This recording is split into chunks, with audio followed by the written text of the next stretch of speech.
And the game of the year is Baldur's Gate 3.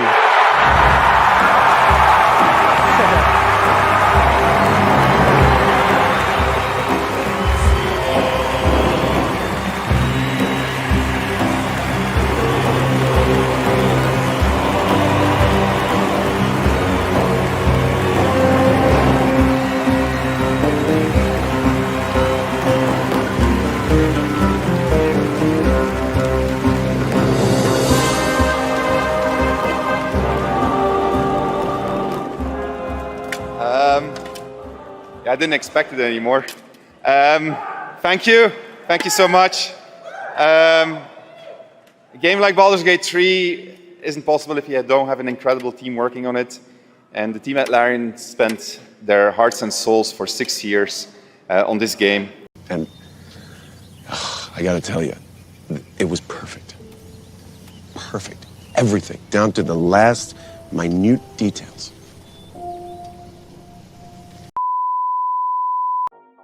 All right, hello everyone.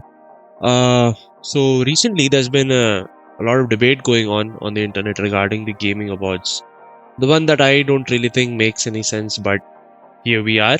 Today we're diving deep into the fiery debate that has taken the internet by the storm. What is it, you ask? Well, it's the debate between which game should have won the gaming awards this year.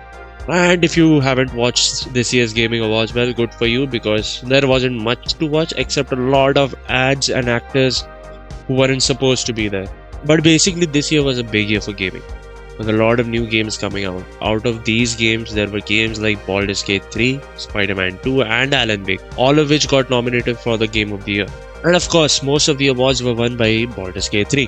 This of course made sense to most of us who played the game, but there is a small section of the internet which isn't really happy, which is like, of course, there will always be a small section which isn't happy about a game winning the Game of the Year.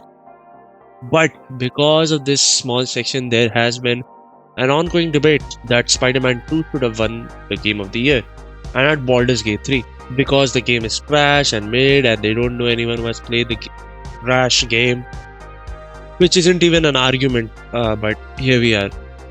Then there is the other section of gamers who have been pointing out how Baldur's Gate 3 stands out in so many ways, and that Spider-Man is the same old boring game just with a new story and a few more moves with minimum effort.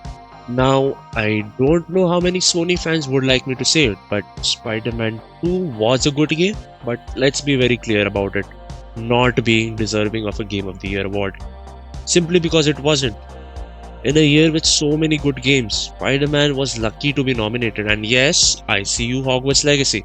Saying in any other years that Spider-Man 2 maybe could have won a Game of the Year would also not be really true. Not because it's bad, which I'm saying again and again, but because Spider-Man 1 already exists.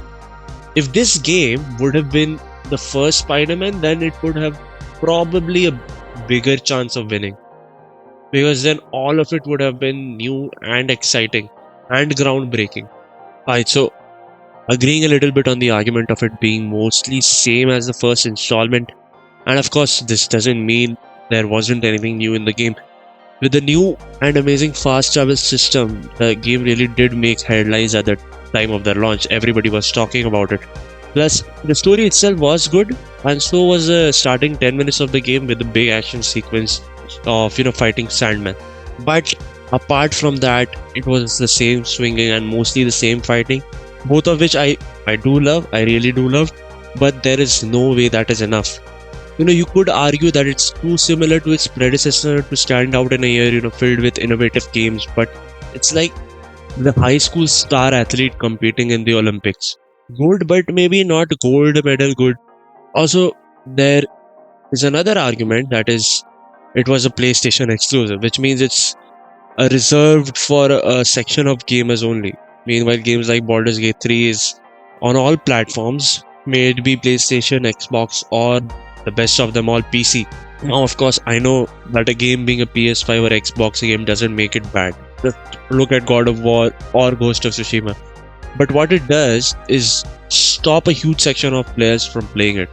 which results in not a lot of people talking about it. And yes, it's Spider-Man, so word of mouth still carries over though, through internet or playthroughs, but it isn't really enough. What I'm trying to say is that it's a minor contributing factor on why the game did not win. And I could be wrong. In that case, please express what you feel down on the comments. But getting back to the topic at hand, Baldur's Gate 3. Now, I have played around 50 to 60 hours of Baldur's Gate 3.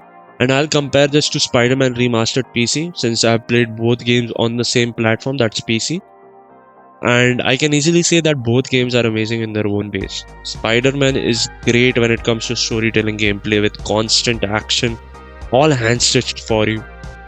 Baldur's Gate 3 on the other hand, well, how do I begin, It's a completely different genre of gaming. With its open world map that's full of life, with a vast number of choices that you can't possibly fathom. The game is overwhelmingly good. And I mean it. In Spider-Man, there is mostly one way of completing the game, that is to go to a particular mission, beat all the guys to a pulp, and carry on to the next waypoint, doing the same thing over and over again, but different, because there are different villains, different stories. You get what I'm trying to say. But boy, is it different in BG3. Not only can you actively choose to not do a main mission, it will have consequences on your character and story, everything that you do. You can just finish the game by going directly to the main boss. Like, you start up the game and you go directly to the main boss, although I doubt you'll be able to survive. But if you can directly go to the main boss, you can end the game if you defeat the main boss. If you have the balls to do that, then you can do it. It truly is, in the most real terms, an open world game. It's a game that allows you to choose and make your own story and your own structure.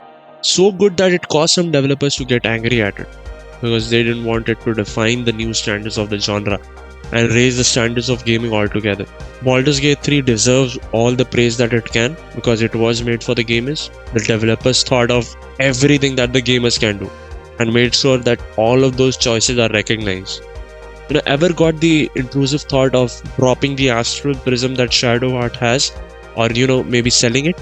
Well, go ahead and do it. The game will show you what happens if you do it. Ever thought of kissing that mind flare you meet on the broken ship on the beach? Well, go ahead and do it and see what happens. It's all possible. Although I would suggest not to touch anything that looks like an octopus, especially romantically. Anyways, there are some amazing videos by so many content creators talking about this game and how crazy and ridiculous it is. It's a game where the developers challenge you to try and break the game. They outright tell you to try everything possible and to find loopholes in the game. Loopholes that they themselves don't know exist. And I don't think anyone else has done that till now. And talking about other content creators, here is an amazing video that really, popped up during this talk. And I feel like everyone should see this, because I saw this and I actually relate to this. For context, one of the first missions you're given is to go rescue this man Halsin in the middle of a goblin camp.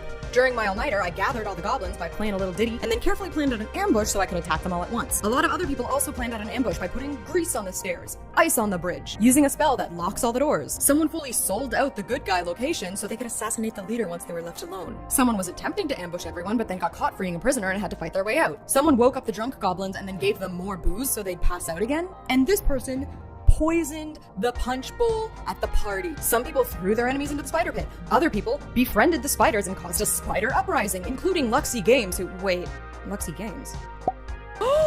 I cannot believe the spiders are working for us. Some people tried to charm all the goblins. Other people placed a bunch of oil barrels and then blew everything up. Some of these answers mentioned, oh, I brought Saza along. And I was like, wait, who the hell is Saza? And then I remembered Saza is this random goblin that you meet at the good guy camp for like 2 minutes. This person was playing with their partner who got arrested and then turned into a cat to go rescue them. I also got arrested, but then I was like, wait, I got thrown in the dungeon.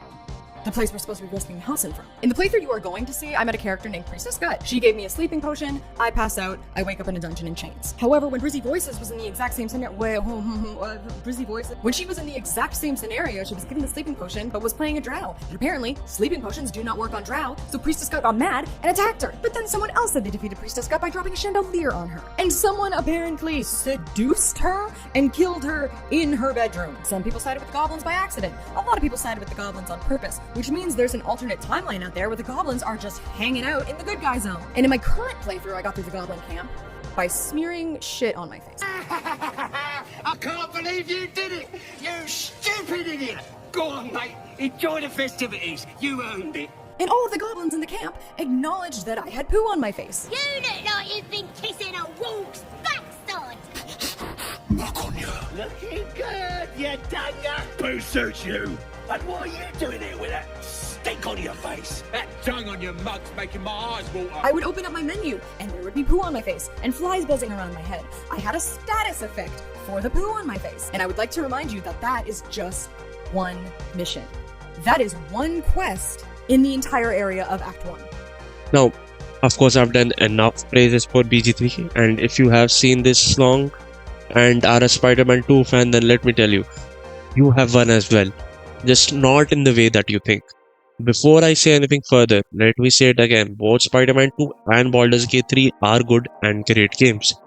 What everybody should be talking about and should be celebrating is how many games that were nominated this year were genuine games that were story focused and were enjoyable to play.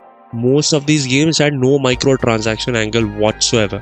And this, my fellow gamers, is a huge win. It's something that Spider-Man fans and BG3 fans should celebrate together, I think. This very year, game studios like Activision and Ubisoft also released their own respective franchisee games. And boy, both of them were a disaster. I know Assassin's Creed Mirage got a little praise by the community because it went back to its roots. At least it appeared like it did. But if it were really a good game, people would be talking about it, wouldn't they? Both of these games are filled with microtransactions, too much sometimes for their own good. And do they find innovative ways to take money out from you. I think they should get an innovation award for this, of finding new ways to pull out money from you. And for a lot of years, it seemed like they would, eat up the entire industry and nobody would be able to stop them. But here we are, alas. The downfall has never been so evident. With the disaster of a game like Modern Warfare 3, which is a DLC, being sold as a full price game, these greedy companies finally got the cold shoulder by the Game Awards and by the gaming community at large. And it should really be a standard of how not to make a game. These games should really be a standard of how not to make a game. Anyway, that's all I really have to say about this. Thank you for watching if you have this far. It doesn't really matter if you're a Spider-Man 2 fan or a BG3 fan. Do let me know your favorite game that you have played this year, apart from Spider-Man 2 or BG3. If you have played Spider-Man 2 or BG3, please do tell me what you liked in that game, what you did not like, and what games are you excited for next year. And we'll end the conversation here, but we'll be back again with some other video on some other topic. Again, thank you for watching if you have this far, and I'll see you in the next one. Till then, bye bye.